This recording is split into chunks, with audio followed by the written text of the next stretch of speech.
Thank you, Mr. Speaker. Colleagues, I rise to present AJR 13, which commemorates the 50th anniversary of the Voting Rights Act.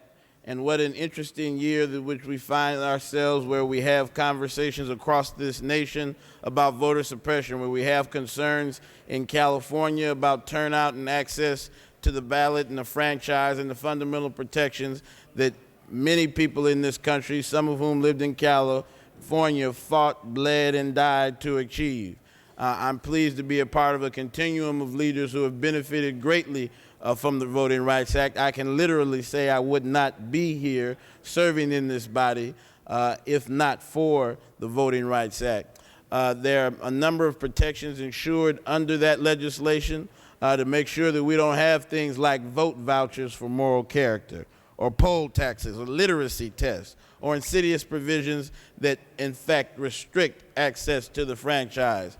There is in fact a number of efforts in the federal level to ensure that the Voting Rights Act is strengthened, is modernized, and is protected. And we ask respectfully for support of this measure in order that these provisions are reenacted. Some of you are familiar with particular sections that have been invalidated or called into question by the United States Supreme Court.